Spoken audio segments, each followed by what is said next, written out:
مجھے میرے کیے کی سزا اس طرح سے ملی کہ ایک دن اچانک میری طبیعت بہت خراب ہو گئی۔ گاؤں کے ہی لوگوں نے مجھے مجبور سمجھ کر ایک سرکاری ہسپتال میں بھرتی کروا دیا۔ وہاں پر پتہ چلا کہ مجھے کینسر جیسی بڑی بیماری ہے اور میں کب تک جیوں نہ جانے کس دن میری موت آ جائے۔ میں نے اپنی یادوں کو تازہ کرنے کے لیے اپنی زندگی کی کوئی کہانی ڈائری میں لکھنا شروع کر دی تاکہ جو غلطی میں نے کی ہے وہ آگے کبھی کوئی عورت نہ کرے۔ میں ڈائری روز لکھتی تھی اور دیکھتے ہی دیکھتے میرا بیٹا 15 سال کا ہو گیا۔ میرا بیٹا بچپن سے ہی بہت سمجھدار تھا کیونکہ ذیشان بھی سمجھدار اور ایماندار آدمی تھے۔ وہ ہو بہو اپنے باپ پر گیا تھا۔ اللہ نے میرے بیٹے کی پرورش کرنے کے لیے شاید مجھے 15 سال تک زندہ رکھ لیا تھا۔ ایک دن نہ جانے کیسے میرے بیٹے کے ہاتھ میں وہ ڈائری لگ گئی۔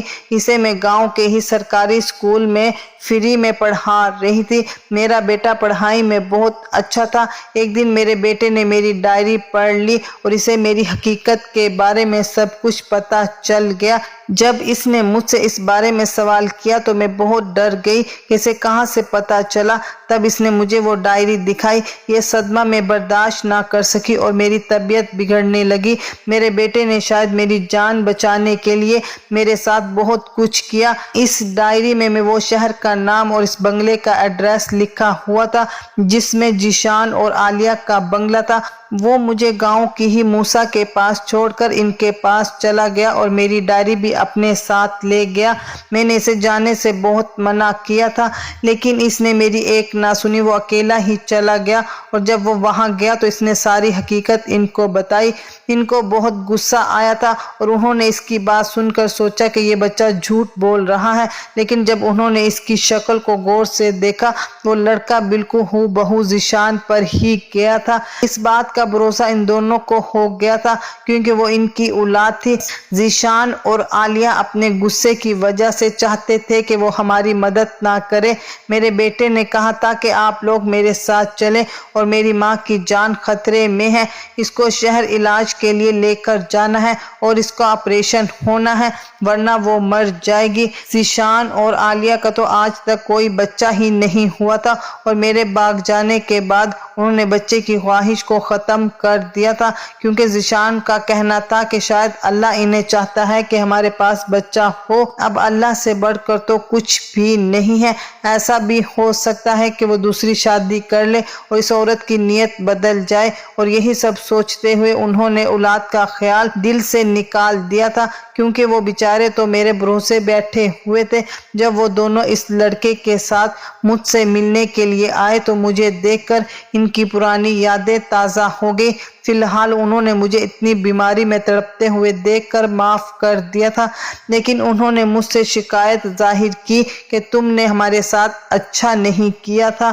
تم جانتی تھی کہ ہم نے گھر والوں سے جھوٹ بولا تھا۔